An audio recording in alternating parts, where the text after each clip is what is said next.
New York city की रात चमक रही थी। स्काईस्क्रेपर्स के ग्लास वॉल्स पर लाइट्स के रिफ्लेक्शंस और उनके बीच एक ग्रैंड बॉलरूम जहां अमेरिका की सबसे सक्सेसफुल यंग सीईओ मैडिसन कोल अपनी कंपनी के बिलियन डॉलर माइलस्टोन को सेलिब्रेट कर रही थी। हर तरफ से कंग्रेचुलेशंस, फ्लैशेस और म्यूजिक का शोर था। मैडिसन मस्क्यूरेट हुए सबसे मिल रही थी, शैंपेन का ग्लास हाथ में, लेकिन अंदर कहीं एक अजीब सा खालीपन महसूस हो रहा था। कैमरा फ्लैशेस के बीच वो कुछ सेकंड्स के लिए रुक गई, आंखों में थकान और चेहरे पर बेचैनी। एक पल में सब कुछ धुंधला पड़ गया। जितने लोग उसके आसपास थे सब चिल्लाने लगे जब वो बेहोश होकर जमीन पर गिर गई। हॉस्पिटल के कमरे में जब मेडिसन ने आंखें खोली तो डॉक्टर्स ने उसे बताया एक्सट्रीम एग्जॉस्शन, स्ट्रेस और मालन्यूट्रिशन। ये सुनकर वो हैरान रह गई। एक मिलियनेयर जो वर्ल्ड्स बेस्ट लाइफस्टाइल अफोर्ड कर सकती है, वो मालन्यूट्रिशन से कैसे सफर कर सकती है? लेकिन डॉक्टर सही कह रहे थे। पिछले कई महीनों से मेडिसन सिर्फ काम, मीटिंग्स और डेडलाइंस में इतनी उलझी थी कि उसने अपना ख्याल रखना ही छोड़ दिया था। हर दिन सिर्फ एक कप कॉफी और कुछ bytes for hours of work. उसके पास सब कुछ था, फेम, मनी, लग्जरी, लेकिन सुकून और हेल्थ दोनों खो चुकी थी। उसके बॉडी और माइंड दोनों हेल्प के लिए चीख रहे थे, और आज वो चीख सुनाई दी थी। 4 दिन बाद मेडिसन ने डिसाइड किया कि यूज ब्रेक लेना होगा। वो अपने प्राइवेट जेट से एरिजोना के एक शांत रिजॉर्ट जा रही थी, जहां वो कुछ दिन रेस्ट कर सके।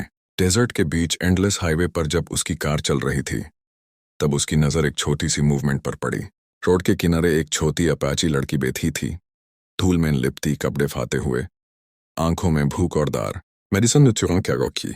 उसने सोचा शायद ये कोई लॉस्ट चाइल्ड है। वो उसके पास गई, अपने बग से एक एनर्जी बार और वाटर बॉटल निकाली और लड़की के हाथ में दी। लड़की ने पहले कुछ सेकंड्स तक देखा, जैसे उसे यकीन ही ना हो रहा हो कि कोई उसकी मदद कर रहा है। फिर धीरे से खाना खाने लगी। मेडिसन ने उसे अपनी कार में बिठाया, थोड़ा पूछा, तुम्हारा घर कहाँ है? लेकिन लड़की सिर्फ चुप रही। उसने बस इतना कहा, my mother will come, she never forgets. उसकी आंखों में कुछ ऐसा था जो मेडिसन के दिल को छू गया। वो मासूमियत, वो उम्मीद और वो दर्द जो मेडिसन ने कभी महसूस नहीं किया था। एक अजीब सा कनेक्शन बन गया था उन दोनों के बीच। मेडिसन ने उस नियरेस्ट शेल्टर होम तक छोड़ा, इंश्योर किया कि स्टाफ उसका ख्याल रखे और अपना कॉन्टैक्ट नंबर वहां छोड़ा। जाते हुए उसने लड़की की तरफ देखा, जिसे अब एक ब्लैंकेट दी गई थी, और उसने हल्का सा स्माइल किया। उस स्माइल ने मेडिसन के दिल में कुछ बदल दिया। वापस अपने होटल के कमरे में मेडिसन ने खिड़की से डेजर्ट का सनसेट देखा, ऑरेंज स्काई, साइलेंट विंड्स और दूर तक खाली जमीन। उसके दिमाग में सिर्फ वो छोटी अपाची लड़की घूम रही थी, एक मिलियनेयर सीईओ जो दुनिया भर के लोगों को इंस्पायर करती थी। उसे आज एक भूखी बच्ची ने जिंदगी का सबसे बड़ा सबक दिया था।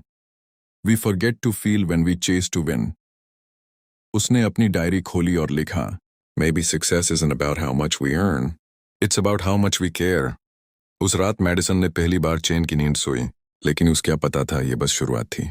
4 दिन बाद सुबह के वक्त जब उसके मैंशन के गेट पर सिक्योरिटी ने इंटरकॉम बजाया, तो उन्होंने कहा, ma'am, there are 3 women here. They say they're Apache and they want to see you. Madison ने हैरानी से कहा, लेट देम इन। उसके दिल की धड़कन तेज थी।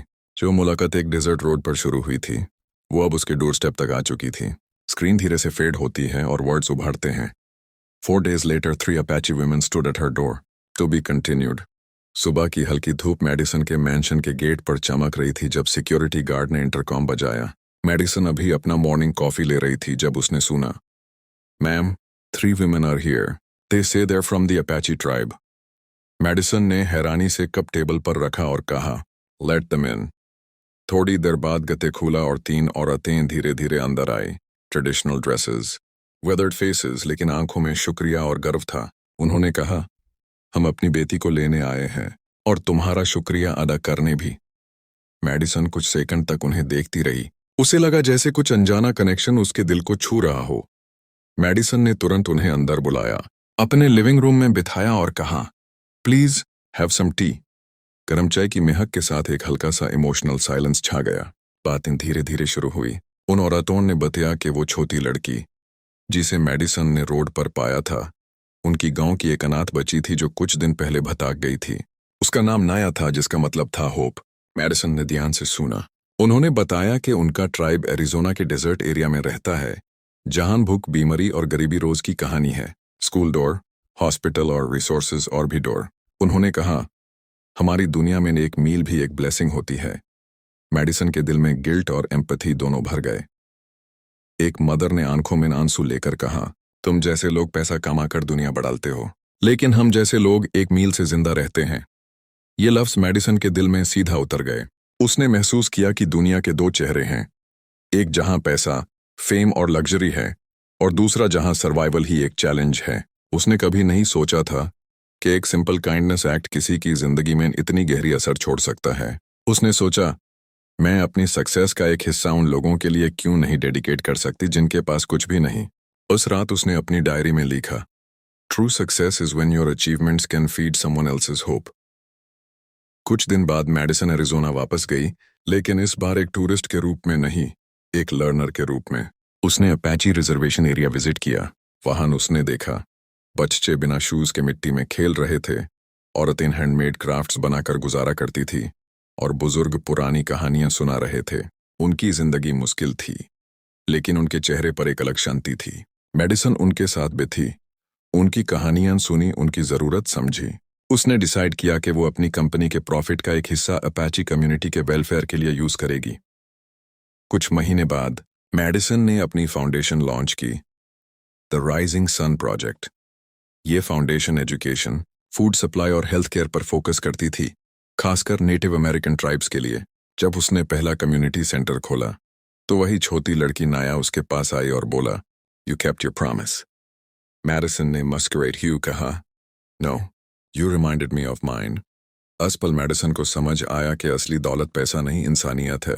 उसने सिर्फ एक बच्ची की मदद नहीं की थी, उसने अपनी रूह को नई पहचान दी थी। डिजर्ट के सनसेट के समय जब मेडिसन अपैची बच्चों के साथ मस्कुरेट हुए खड़ी थी, उसने आसमान की तरफ देखा। ऑरेंज स्काई के नीचे बच्चों की हंसी गूंज रही थी। नैरेटर के शब्द उस पल को कंप्लीट करते हैं। एक मिलियनर ने जब एक भूखे बच्चे को खिलाया, तो उसने सिर्फ एक जान नहीं बचाई, अपनी रूह को भी जीत लिया। स्क्रीन धीरे धीरे फेड होती है और लिखा आता है, kindness is the true wealth. Background music में सॉफ्ट पियानो बजता है और कहानी एक उम्मीद भरे साइलेंस के साथ खत्म होती है, जहां एक इंसान ने अपनी सक्सेस को इंसानियत में बदल दिया।